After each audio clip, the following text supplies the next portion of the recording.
সরকারের মধ্যে যারাই আছেন তাদের আসলে রাষ্ট্র পরিচালনার অভিজ্ঞতা সমৃদ্ধ খুব কম ব্যক্তিই আছেন। যে সমস্ত বিষয়ে প্রায়োরিটি ফিক্স করা উচিত ছিল এবং আইনশৃঙ্খলা নিয়ন্ত্রণের জন্য যে সমস্ত প্রায়োরিটি ফিক্স করা উচিত ছিল, তারা সেটাতে গুরুত্ব দেননি। যে সরকারের কাছে আমরা আরো বেশি কিছু আশা করেছিলাম।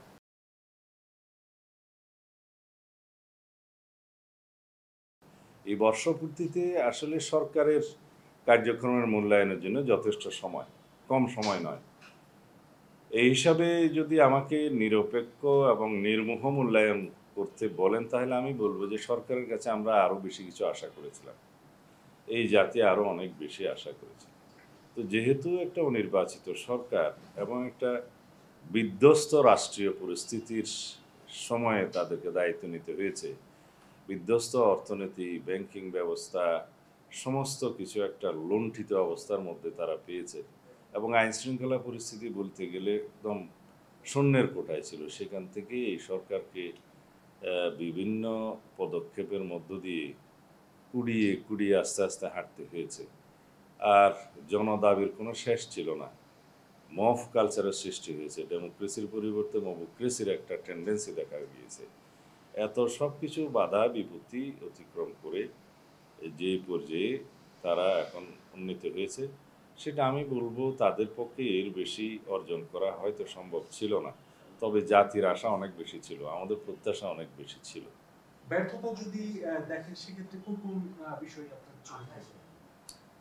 বিশেষ করে ডেমোক্রেসির পরিবর্তে যে মবক্রেসির একটা টেন্ডেন্সি এসেছে, সেটা সরকারের যথাসময়ে যথাযথ পদক্ষেপ নিতে তারা সক্ষম হননি বলেই এই ক্ষেত্রটা আমি তাদের একটু ব্যর্থতা দেখি। আর হচ্ছে এই যে সমস্ত বিষয়ে প্রায়োরিটি ফিক্স করা উচিত ছিল এবং আইনশৃঙ্খলা নিয়ন্ত্রণের জন্য যে সমস্ত প্রায়োরিটি ফিক্স করা উচিত ছিল, তারা সেটাতে গুরুত্ব দেননি।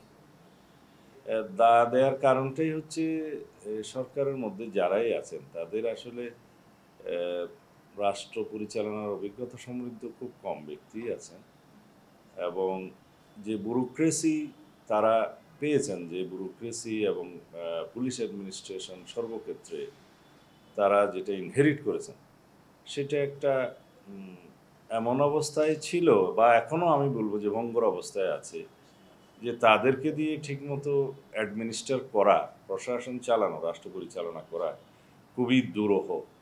আমি এখনও মনে করি ভবিষ্যৎ সরকারকে এই চ্যালেঞ্জটাই মোকাবেলা করতে হবে, যে গত 15 বছরের স্বৈর শাসন এবং ফেসিবাদের জন্য নির্মিত করা একটা প্রশাসন এবং ব্যুরোক্রেসি তারা রেখে গেছে এবং সেই ব্যুরোক্রেসিকে, সেই পুলিশ প্রশাসনকে, সেই রাষ্ট্রযন্ত্র সব কিছুকে দিয়ে, সাংবিধানিক এবং অন্যান্য প্রতিষ্ঠানগুলোকে দিয়ে এক্স্যাক্টলি জনপ্রত্যাশা পূরণ করা যাবে সামনে, আমি মনে করি না। এবং সেটা তারা যে অবস্থায় পেয়েছে তাতে করে খুব একটা আশাব্যঞ্জক কিছু তারা করতে পারে নাই। এটা একটা প্রধান কারণ।